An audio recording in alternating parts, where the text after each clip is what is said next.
जय जिनेन्द्र। आज का क्रम प्रारंभ करते हैं। सबसे पहले जिज्ञासा अगर किसी की हो तो हैंड रेज करें।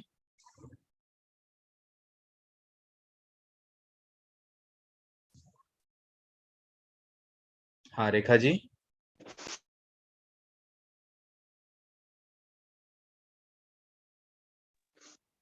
जय जिनेन्द्र सर। जय जिनेन्द्र। कल जो बताया था ना पुरुष, तो पुरुष मतलब सिर्फ जेंट्स या फिर जनरल सब? सब आ जाते हैं उसमें, व्यक्ति समझ लीजिए पुरुष का मतलब। Okay, thank you.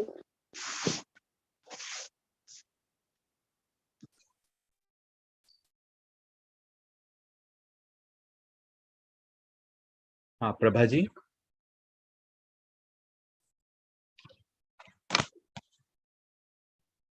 जय जिनेन्द्र सर। जय जिनेन्द्र। जो अनुत्तरित था उसका जवाब क्या क्वेरी थी आपकी? चक्रवर्ती के पहले चातुरंत जो शब्द आता है। ओके, चातुरंत शब्द का मतलब ये यहाँ पर ये है कि चार का अंत करने वाले, तो चार गतियों का अंत करने से यहाँ संबंध है। तो ये चक्रवर्ती क्योंकि उनका अंतिम भव है, उसके बाद वो मोक्ष जाने वाले हैं, इसलिए उनके साथ में चातुरंत की पदवी और लग गई है। मतलब एक विशेषण चातुरंत का भी जुड़ जाता है, क्योंकि सभी चक्रवर्ती मोक्ष नहीं जाते हैं, लेकिन कोई कुछ चक्रवर्ती मोक्ष भी जा सकते हैं। तो चातुरंत शब्द उन्हीं चक्रवर्तियों के साथ लगेगा जो चार गतियों का अंत करने वाले हैं। Okay sir, thank you.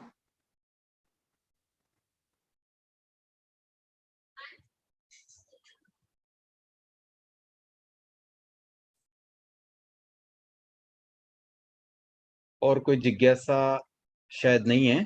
कल की एक और जिज्ञासा थी, क्योंकि अभी रिकॉर्डिंग भी ऑन है तो मैं उसका भी समाधान देने का प्रयास करूंगा। अवगाढ़ रुचि, ये एक शब्द कल के स्वाध्याय के दौरान आया था।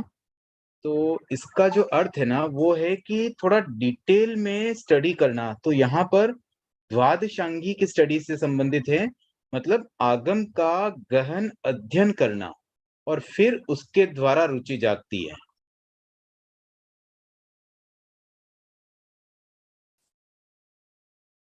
तो अब और कोई जिज्ञासा नहीं है तो हम स्वाध्याय का क्रम प्रारंभ कर रहे हैं।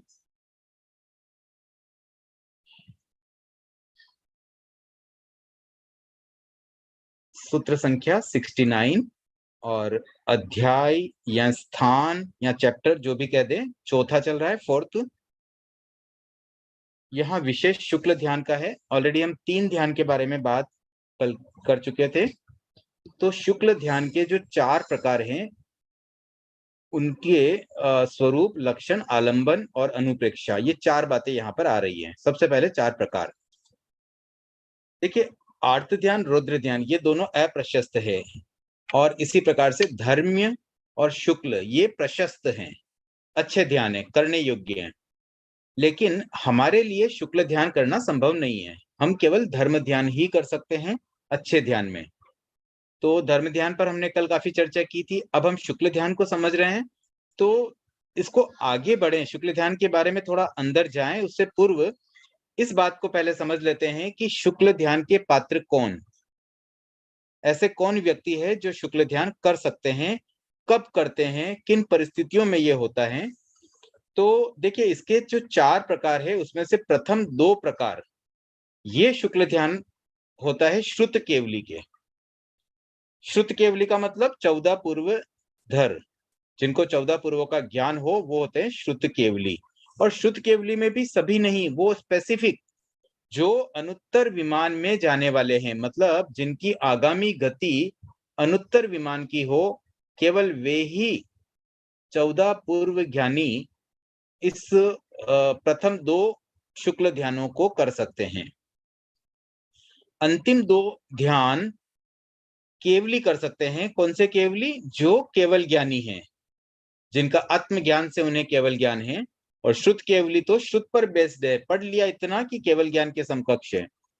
तो ऐसे केवल ज्ञानी, इनका ये ध्यान कब होता है? 13वें गुण स्थान के अंतिम समय में, जब उनका मनोयोग और वचन योग समाप्त हो जाता है, काय योग बच जाता है, उस समय ये तीसरा ध्यान होता है। और उसके बाद जब अयोग अवस्था प्रारंभ होती है तब चौथा ध्यान प्रारंभ होता है। तो ये इससे थोड़ा सा हमें इमेजिनेशन प्रॉपर हो जाएगा कि कब किन परिस्थितियों में कौन कर सकते हैं, ताकि हम अब जब इसको डीपली अंदर से समझेंगे तो थोड़ी क्लियरिटी जल्दी आएगी। क्योंकि अगर हम हमारी वर्तमान परिस्थितियों से कंपेयर करें कि हम शुक्ल ध्यान करेंगे तो कैसे करेंगे, तो वो संभव नहीं हो पाएगा। यहाँ विशेष परिस्थितियां हैं, विशेष पर्सन है, तो उस बात को ध्यान में रख करके हमें आगामी 4 सूत्रों को समझना होगा। तो इसमें पहला है पृथकत्व, वितर्क, सविचारी।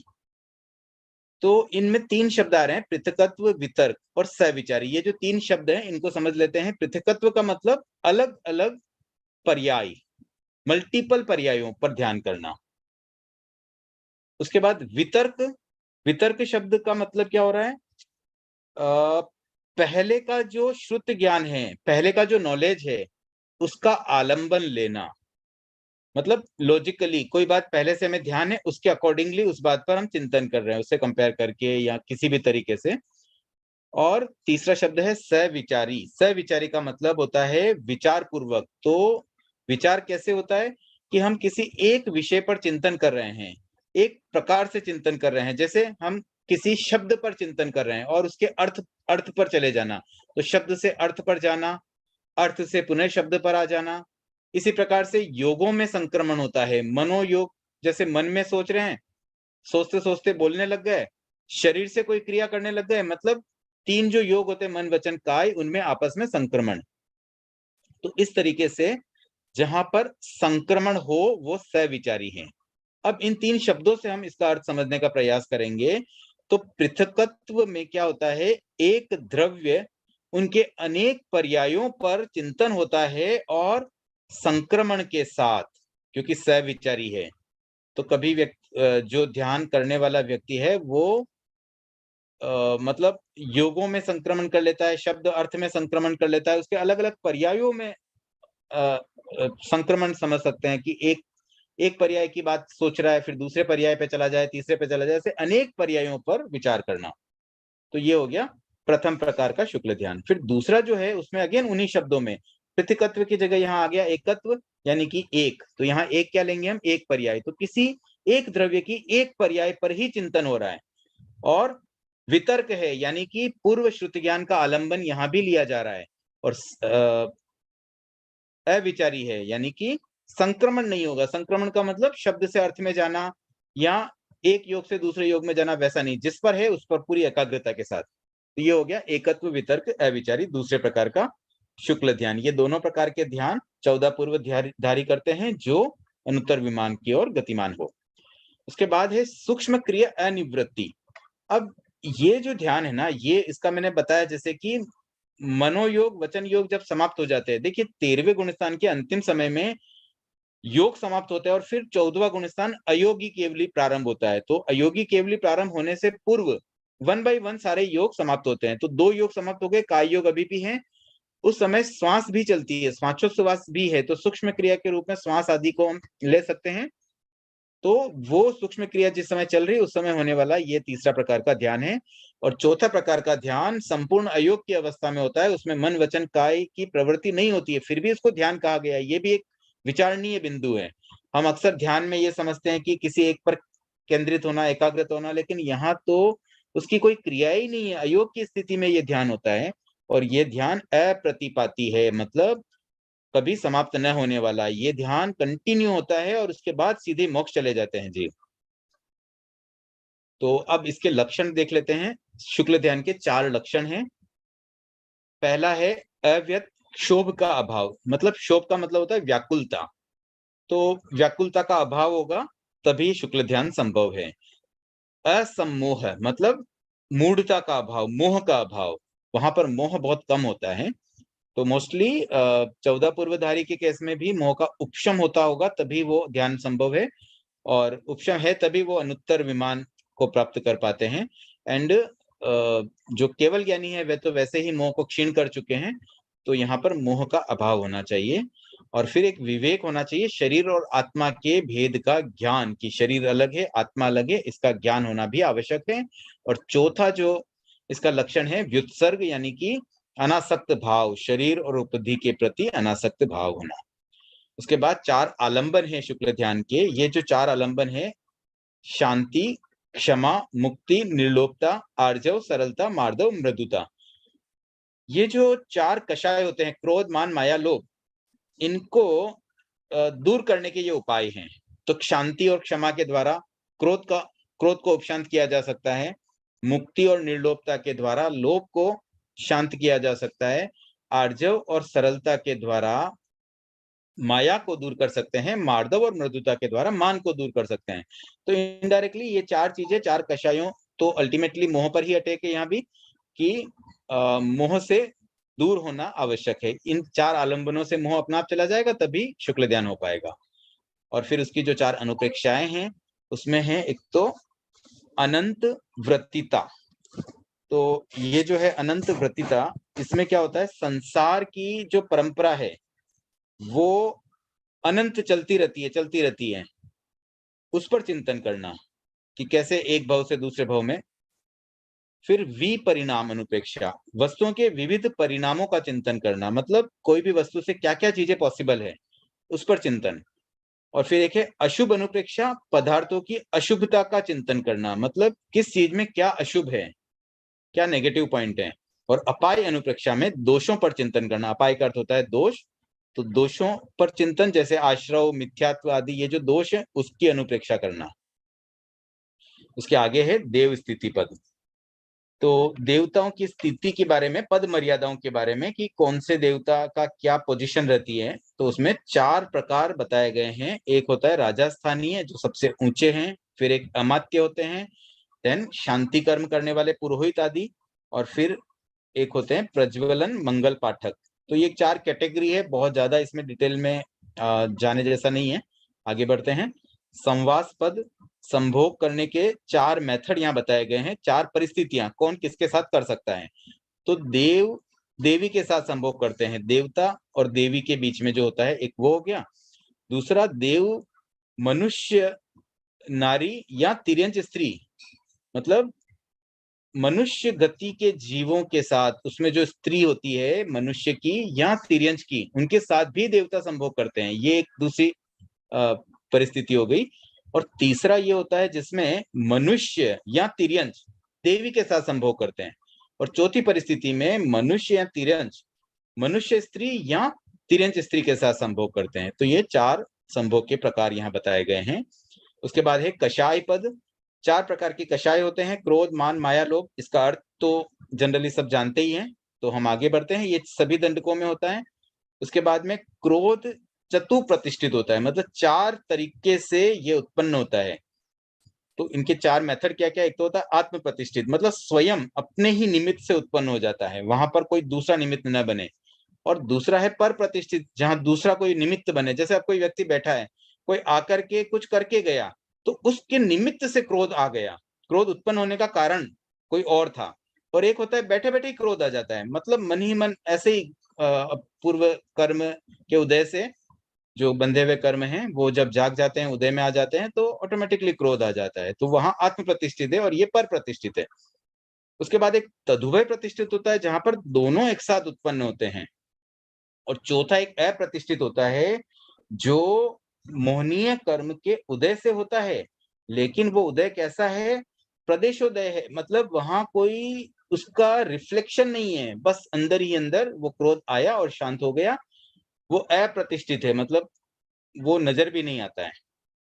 जैसे क्रोध के 4 प्रकार थे, वैसे ही मान, माया और लोभ के भी है, आत्म, पर, तदुभय और अ। उसके आगे हैं क्रोध की उत्पत्ति के 4 कारण। किन कारणों से क्रोध उत्पन्न होता है, तो उसमें 4 कारण दिए गए हैं। क्षेत्र यानी कि भूमि, वास्तु यानी घर, शरीर मतलब जो अपना शरीर है उससे रिलेटेड कोई बात, और उपधि यानी कि अपने आसपास जो चीजें हैं, हमारी जो सामग्री है उससे रिलेटेड कोई भी बात। तो ये 4 प्रकार के कारण सभी दंडकों में पाए जाते हैं। सेम बात मान, माया और लोभ के संबंध में भी अलग अलग सूत्रों में बताई गई है। उसके बाद है क्रोध 4 प्रकार का होता है, अनंतानुबंधी, अप्रत्याख्यान, प्रत्याख्यान और संज्वलन। तो ये 4 प्रकार भी लगभग सबको ध्यान में होंगे। संक्षिप्त में बता दूं कि ये सबसे जो टफ है, सबसे भारी वाला है, वो है प्रथम अनंतानुबंधी। उसके बाद उससे थोड़ा लाइट अप्रत्याख्यान और फिर उससे भी लाइट प्रत्याख्यान और संज्वलन सबसे हल्का वाला क्रोध है। तो जनरली एक ये बात ध्यान में रहनी चाहिए कि अनंतानुबंधी कषायों के उदय से मिथ्यात्व रहता है, मतलब सम्यक्त्व प्राप्त नहीं हो पाता है, और अप्रत्याख्यानी कषाय के उदय से व्रत नहीं कर पाते, अप्रत्याख्यान आ जाता है, मतलब कुछ भी टोटली व्रत नहीं, कुछ भी थोड़ा भी व्रत नहीं हो पाता है। और प्रत्याख्यानावर्णीय कषायों से कंप्लीट व्रत नहीं हो पाता है, मतलब महाव्रती नहीं बन पाते, साधु नहीं बन पाते हैं। आंशिक व्रत तो हो जाता है अप्रत्याख्यानावर्णीय कषाय के उपशम या क्षय उपशम से। और संज्वलन यथाख्यात चारित्र में अवरोध, मतलब वीतरागता में अवरोधक है। संज्वलन जब तक है तब तक वीतरागी नहीं बन पाए, क्योंकि राग द्वेष का कुछ ना कुछ अंश है, अभी भी मोहनीय कर्म का कुछ अंश बच जाता है। तो इस प्रकार से ये 4 कैटेगरीज है क्रोध की, जो तीव्रता से मंदता की ओर रिप्रेजेंट करने वाली हैं, और ये सभी दंडकों में होता है। इसी प्रकार से मान, माया और लोभ के संबंध में भी समझना होगा। अब क्रोध के 4 प्रकार बताए गए हैं एक और अपेक्षा से। एक है आभोग निर्वर्तित, स्थिति को जानने पर जो क्रोध निष्पन्न होता है। मतलब जैसे कोई बात पता हो कि ये उसने ऐसा किया, और उस वजह से अगर मैं उसे प्यार से समझूंगा तो वो समझने नहीं वाला है, इसलिए मुझे क्रोध करना पड़ेगा। तो मतलब जानबूझ के क्रोध करना परिस्थिति को समझते हुए, वो होता है आभोग निर्वर्तित। और दूसरा होता है अनाभोग निर्वर्तित। उसमें यह है कि परिस्थिति पता ही नहीं है किस कंडीशन में क्रोध करने जैसा है भी कि नहीं है, बट बस क्रोध कर देना, कोई बात आई तो सीधा क्रोध कर लिया बिना उस पूरी बात को समझे जाने। और तीसरा प्रकार है उपशांत। ये क्रोध की अनुदय अवस्था है, मतलब उस समय वो क्रोध शांत है, क्रोध का अस्तित्व समाप्त नहीं होता है। उपशांत में अस्तित्व होता है बट उसका उदय नहीं होता है, अनुदय अवस्था हो जाती है। और अनुपशांत क्रोध यानी कि क्रोध की उदय अवस्था। तो ये चारों भी सभी दंडकों में होता है। सेम बात मान, माया, लोभ के संबंध में भी समझ लेंगे। तो ये कषाय पद हुआ कंप्लीट। अब हम आगे बढ़ते हैं कर्म प्रकृति पद। तो जीव में 4 कारणों क्रोध, मान, माया और लोभ, इनके कारण से 8 कर्म प्रकृतियों का चय किया जाता है। देखिए ये जो प्रोसेस, इसमें चय, उसके आगे और भी शब्द आएंगे, ये सारा कर्म बंधन का एक प्रोसेस है। इसके बारे में हम पहले चर्चा कर चुके हैं। तो अभी हम आगे बढ़ते हैं कि इसका मूल कारण क्या है। मतलब कर्म बंधन का मूल कारण कषाय है, क्रोध, मान, माया, लोभ है, और ये भी सभी दंडकों में पाया जाता है। 8 कर्म प्रकृतियों का चय करते हैं सभी दंडक के जीव। उसके बाद जीव 4 कारणों से क्रोध, मान, माया और लोभ से 8 कर्म प्रकृतियों का चय करते हैं। अच्छा, इसमें दोनों में डिफरेंस टेंस का आ रहा है। मतलब ये किया है, चय किया है, और इसमें है चय करते हैं। तो पास्ट टेंस में पहले भी किया है, अभी भी कर रहे हैं, करते हैं, और चय करेंगे। तीसरे सूत्र में फ्यूचर टेंस की बात आ गई है, और सभी दंडकों के जीव कर रहे हैं ऐसा। अब जो बात चय के संबंध में आई है, वही बात उपचय, बंध, उदीर्णा, वेदना और निर्जरा की भी करते थे, करते हैं और करेंगे। उसके बाद है प्रतिमा पद। प्रतिमा 4 प्रकार की होती है, समाधि प्रतिमा, उपधान, विवेक और व्युत्सर्ग। इन प्रतिमाओं के बारे में हम ऑलरेडी 2nd चैप्टर में पढ़ चुके हैं। एक बार शॉर्ट में खाली समझ लेते हैं। समाधि प्रतिमा में श्रुत और चारित्र समाधि आ जाती है। उपधान प्रतिमा में जो भिक्षु की 12 प्रतिमाएं और श्रावक यानी कि श्रमणोपासक की 11 प्रतिमाएं, पर्टिकुलर जो उसका एक रूल्स के हिसाब से टास्क है वो करना। और विवेक प्रतिमा में शरीर और आत्मा के बीच विवेक की जागृति जब होती है, उसमें एक अवेयरनेस रहती है, वो विवेक प्रतिमा है। और व्युत्सर्ग प्रतिमा में अनासक्त भाव होते हैं। इस प्रकार से ये 4 प्रतिमाएं हैं। फिर और एक अपेक्षा से 4 भेद प्रतिमाओं के किए गए हैं, भद्रा, सुभद्रा, महाभद्रा, सर्वतोभद्रा। इसके बारे में भी हम चर्चा सेकंड चैप्टर में ऑलरेडी कर चुके हैं। ये एक तपस्याओं का एक आगे से आगे मतलब रूप है। भद्रा में थोड़ा शॉर्ट होता है, उसके बाद समय बढ़ता रहता है, अवधि बढ़ जाती है, मतलब 4 प्रहर से प्रारंभ होता है और कुछ दिनों तक, ये 10 दिन तक सर्वतोभद्रा तपस्या चलती है।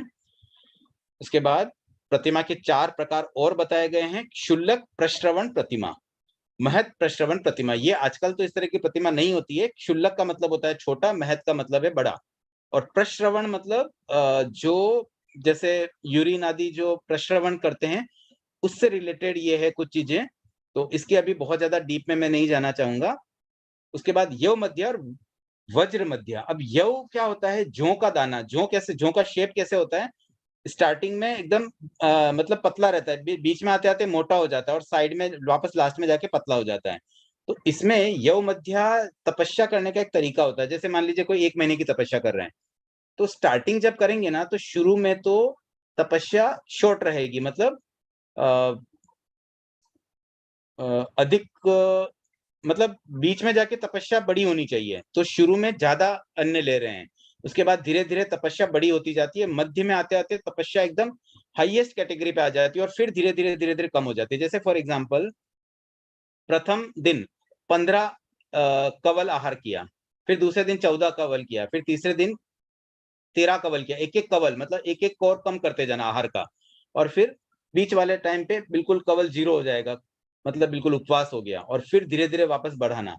तो साधना बीच में मजबूत हो रही है, तो यव के शेप जैसी होती है। और वज्र मध्या में वज्र का शेप होता है, मतलब वो वज्र कैसे होता है? स्टार्टिंग में मजबूत होता है, धीरे बीच में जाकर के थोड़ी सी ढील होती है और फिर अंत में अगेन मजबूत। मतलब बड़ी तपस्या से प्रारंभ करके धीरे धीरे उसका तप का क्रम छोटा होना और फिर वापस बढ़ना, तो ये शेप हो जाता है। उसके बाद है अस्तिकाय पद। तो जो अपने 6 द्रव्य है ना, उसमें से 5 होते हैं अस्तिकाय, और काल है वो उसमें अस्तिकाय वर्ड नहीं लगता है। तो जो 5 अस्तिकाय है उसमें से 4 तो है अजीव, धर्मास्तिकाय, अधर्मास्तिकाय, आकाशास्तिकाय और पुद्गलास्तिकाय। 5वां जो बचा है जीवास्तिकाय, वो अजीव नहीं है, जीव है, इसलिए 4 ही यहाँ पर लिस्टिंग की है, और चौथा स्थान है इसलिए 4 की बात यहाँ हो रही है। और इसी प्रकार से 4 अस्तिकाय अरूपी होते हैं, मतलब पुद्गलास्तिकाय को छोड़कर शेष 4 धर्मास्तिकाय, अधर्मास्तिकाय, आकाश और जीव, ये सब अरूपी होते हैं। आम पक्व पद। अब ये पक्व का मतलब होता है मैच्योरिटी। तो एक तो होता है जिसमें मैच्योरिटी न हो, और एक मैच्योरिटी। तो कुछ फल ऐसे होते हैं जो अपक्व और अपक्व मधुर। अपक्व मधुर का मतलब होता है कम मधुर, पूरी तरह से मीठे नहीं है, तो वो अपक्व रहते हैं। फल भी अभी पका नहीं है और उसका मधुरता भी कम है। फिर दूसरा प्रकार होता है जो अपक्व है, मतलब फल पका भी नहीं है और लेकिन मधुर अच्छे हैं, पक्व मधुर है, मतलब जैसे एकदम पक जाता है वैसा मधुर है, वे अत्यंत मीठे होते हैं। और तीसरी कैटेगरी है, कुछ फल पक्व तो होते हैं लेकिन मधुरता ऐसी होती है जैसे कच्चा हो फल। कच्चा फल मधुर नहीं होता है, जब फल पक जाता है तभी मीठा लगता है। केरी होती है, आम, आम का जो रोम केस, जब तक वो पका नहीं है, कच्ची केरी वो मीठी नहीं होती और पका हुआ आम मीठा होता है। लेकिन कभी कभी कोई फल दिखने में कच्चा है लेकिन एक्चुअली उसमें मिठास आ जाती है, और कभी कभी मिठास पका हुआ तो है लेकिन मिठास नहीं होती है। तो ऐसे 4 कैटेगरी बन जाती है। दिखने में कच्चा है, उसमें मिठास कम है या अधिक है। दिखने में पक्का है, उसमें मिठास कम है या अधिक है। ये जो 4 विकल्प यहाँ बने हैं, ये 4 विकल्प पुरुषों में भी होते हैं। अब पुरुषों में विकल्प कैसे होते हैं? यहाँ पर वय और श्रुत से कंपेयर किया गया कि एज में कोई व्यक्ति छोटा है, पढ़ाई में भी छोटा है, मतलब ज्यादा स्टडी भी नहीं की है, लेकिन फिर भी वो अपक्व मधुर या पक्व मधुर दोनों हो सकता है। पक्व मधुर का मतलब जो धर्म में, साधना में अच्छा कर सके, या जिसके क्रोध उपशांत हो, जो चीजों को समझता है, बहुत अधिक गुस्सा नहीं करता है, मतलब साधना अच्छी होना यानी पक्व मधुर, और साधना में कमी होना अपक्व मधुर है। तो अगेन वय और श्रुत को बेस बनाया गया है। किसी की एज छोटी है या अधिक है, दोनों ही केस में वो साधना में कमजोर भी हो सकता है और अच्छा भी हो सकता है। ये चारों ऑप्शन यहाँ पुरुषों के संबंध में हो जाते हैं। उसके बाद है सत्य मृषा पद। सत्य 4 प्रकार का होता है, काय ऋजुता, भाषा ऋजुता, भाव ऋजुता। मतलब शरीर से सत्य बोलना, भाषा से सत्य मतलब मुंह से वाणी से सत्य बोलना, भाव ऋजुता में मन की प्रवृत्ति आ जाती है। तो शरीर, वचन और मन वचन काय योग से सत्य बोलना। और चौथा है अविसंवादना योग। इसमें क्या होता है कि जो बोला वैसा करना, कथनी करनी में समानता। तो ये अविरोधी प्रवृत्ति होना, मतलब कह तो रहा है कि ऐसा नहीं करना चाहिए और स्वयं वैसा करता हो, या किसी को धोखा देता है, ये सब चीजें नहीं होती है, तो वो भी एक सत्य का ही प्रकार है। और इनके चार जो अपोजिट प्रकार हुए वो असत्य के प्रकार हो गए। उसके बाद है प्रणिधान पद। प्रणिधान का मतलब प्रवृत्ति, और कौन सी प्रवृत्ति? जो दुष्प्रवृत्ति हो। तो चार प्रकार से ये होती है, मन, वचन, काय, और एक होता है उपकरण प्रणिधान। तो ये सभी दंडकों में होता है मन, वचन, काय की दुष्प्रवृत्ति, और उसके साथ में उपकरण को भी जोड़ दिया कि कोई मतलब वस्तु से कोई कार्य करना, निमित्त कोई भी बन जाता है। जैसे एक तो मन, वचन, काया से कोई कार्य करना, एक कोई हथियार है, हथियार से किसी को मारना। कोई दुष्प्रवृत्ति के लिए कोई भी निमित्त बन सकता है, वो जीव भी हो सकता है, अजीव भी हो सकता है। उसके बाद है सुप्रणिधान चार प्रकार का। तो ये भी वैसे ही है, चार भेद, मन, वचन, काय और उपकरण। और ये चारों ही संयत मनुष्य में होते हैं, मतलब साधु में होते हैं। उसके बाद दुष्प्रणिधान के चार भेद बताए गए हैं, और ये सभी दंडकों में होते हैं। उसके बाद एक पद है आपात संवास। आपात का मतलब इमीडिएट, संवास का मतलब लॉन्ग टर्म। तो जब कोई पुरुष, अब यहाँ पुरुष की बात आई है, कुछ पुरुष आपात भद्र होते हैं, कुछ संवास भद्र और संवास भद्र नहीं होते हैं। मतलब दो कंपैरिजन है, आपात भद्रता और संवास भद्रता। तो पहला ऑप्शन है या नहीं है, दूसरा ऑप्शन है या नहीं है, इस तरह से चार विकल्प बन जाएंगे। तो मतलब इसका ये हुआ, प्रथम कैटेगरी के मनुष्य पुरुष वैसे होते हैं जो इमीडिएटली सामने तो एकदम से भद्र दिखते हैं। जब फर्स्ट मीटिंग होती है ना, पहला प्रभाव तो बहुत अच्छा होता है, बहुत अच्छा व्यक्ति है, लेकिन जब लंबे टाइम तक साथ में रहते हैं तब समझ में आता है कि इस व्यक्ति में कोई दम नहीं है, इसकी भद्रता ठीक नहीं थी, हम उसको सही नहीं पहचान पाए पहली बार में। फिर दूसरी कैटेगरी में जो संवाद भद्र होते हैं लेकिन आपात भद्र, मतलब जो फर्स्ट इंप्रेशन था वो अच्छा नहीं था, लेकिन जब उसके साथ लंबे समय तक रहे तब समझ में आया कि नहीं, ये तो बहुत अच्छा व्यक्ति है। इसी प्रकार से कुछ आपात भद्र भी होते हैं और संवाद भद्र भी होते हैं, मतलब फर्स्ट इंप्रेशन भी अच्छा था और लॉन्ग टर्म में भी उनका अच्छा, मतलब उनकी भद्रता झलकती रही। और कुछ पुरुष जो इमीडिएटली भी आपात भद्र भी नहीं है और संवाद भद्र भी नहीं है। तो ये चार कैटेगरी है, हमें चिंतन यही करना है कि हम किस कैटेगरी में आते हैं और कौन सी कैटेगरी अच्छी है, वो हमें सोचना चाहिए। उसके आगे हैं वज्रीय पद। वज्रीय शब्द जो है ना, इस शब्द का अर्थ, ये शब्द कैसे आया उसको समझ लेते हैं। जो वर्जनीय हो वो वज्रीय, जैसे त्याज्य शब्द आता है वैसे ही वर्ज्य। तो ये शब्द, इसका अर्थ अभी हम इजीली समझ सकते हैं कि जो हमने वर्जन किया है, मतलब जो वर्जनीय है, त्याज्य है। तो उस संबंध में क्या सूत्र है कि कुछ पुरुष अपना वर्ज्य देखते हैं, दूसरे का नहीं। तो भाई आप जनरली होना ये चाहिए, अपना वर्ज्य देखो, मैंने क्या त्याग किया, दूसरे का देख के क्या मुझे क्या करना है। और कुछ पुरुष दूसरे का देखते हैं, अपना नहीं देखते हैं, दूसरे की पंचायती में रहते हैं, भी उसने देखो ये त्याग किया, उसने ये तोड़ दिया, अरे तुमने क्या किया वो देखो ना भाई।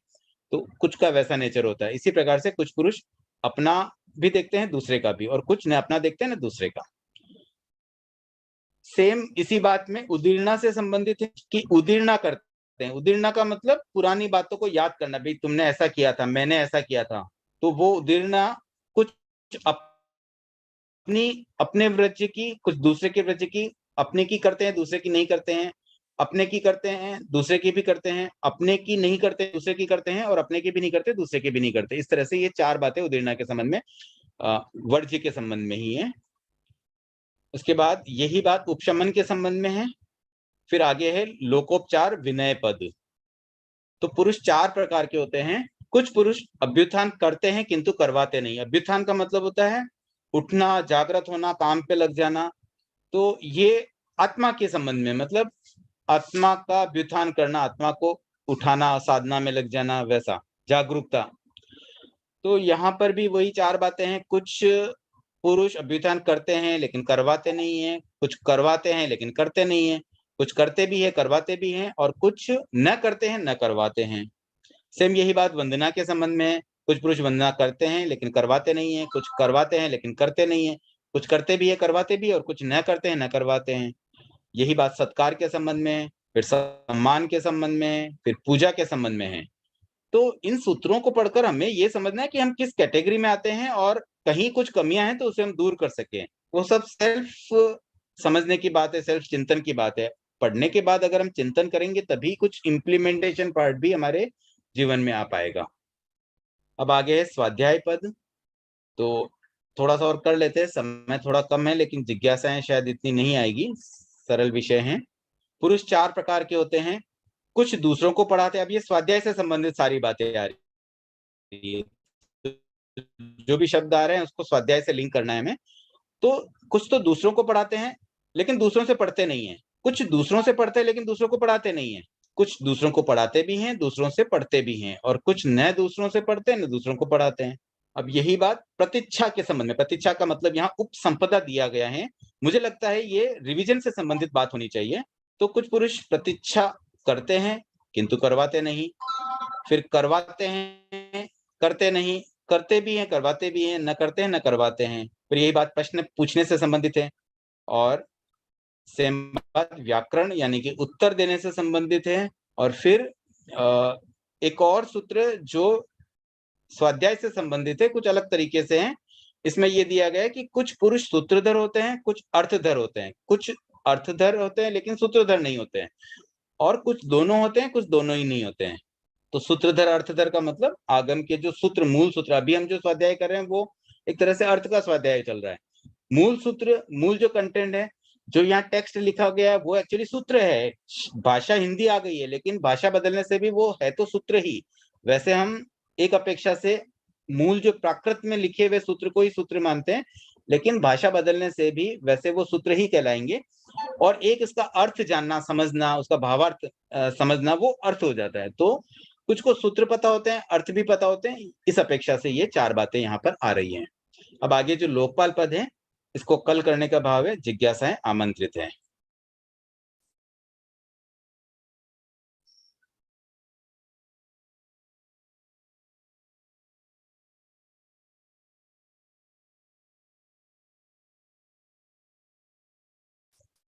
ठीक है, मुझे लगा ही था आज का विषय काफी सरल है, तो कोई विशेष जिज्ञासा नहीं है।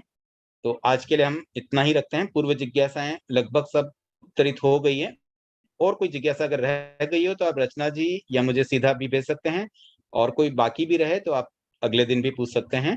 तो आज के लिए हम यहीं पर